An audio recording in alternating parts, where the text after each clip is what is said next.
Michel Foucault, along with Derrida, greatly influenced many fields of thought in the late 20th century, including cultural studies.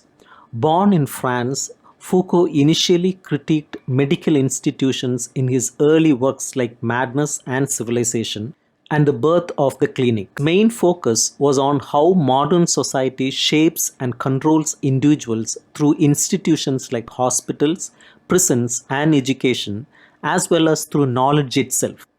In later works like The Order of Things and The Archaeology of Knowledge, Foucault explored how knowledge has developed in the Western world, particularly through different historical periods. He identified three main epistemes or ways of thinking that characterized the Middle Ages, the Enlightenment, and modern times. In his essay, What is an Author?, Foucault questioned the concept of authorship and argued, as adopted by the new historicism, that analyzing literary texts should not just focus on the texts themselves or the author's background, but also on the broader cultural context in which they were created. Foucault critiqued institutions like prisons and explored the history of sexuality in works like Discipline and Punish, The Birth of the Prison, and The History of Sexuality.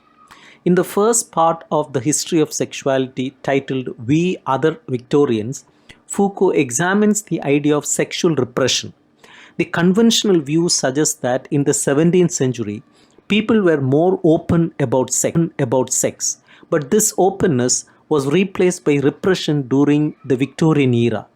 According to this theory, sexuality was confined to the private sphere, silence was enforced, and sex was limited to heterosexual marriage for procreation. Foucault acknowledges that this theory seems to fit well with the rise of capitalism as repression becomes part of the bourgeois order. It is believed that focusing on work leaves little room for indulging in pleasure. However, Foucault argues that defining the relationship between sex and power solely in terms of repression allows people to speak out against those in power and engage in professional discussions about sex. So this supposed repression is accompanied by an elaborate discourse that claims to reveal the truth about sex, alter its dynamics, challenge existing laws, and shape the future. Foucault's main point is that repression and discourse feed into each other, reinforcing the idea of sexual repression. Contrary to the idea of sexual repression, Foucault aims to explore the complex relationship between power, knowledge, and pleasure in the discourse of human sexuality. He argues that since the late 16th century, rather than being restricted, discussions about sexuality have been encouraged and expanded. Instead of being rigorously controlled, different forms of sexuality have been promoted and spread. The desire for knowledge about sexuality has led to the development of a science of sexuality. Foucault suggests that bourgeois society did not ignore sex but actively worked to produce truthful discussions about it. These discussions aim to define the truth of sex and incorporate it into a system of pleasure and knowledge. By revealing the truth about sex, these discussions also reveal truths about ourselves and how we are shaped as individuals. The proliferation of discussions about sex has been carefully crafted to serve the interests of those in power.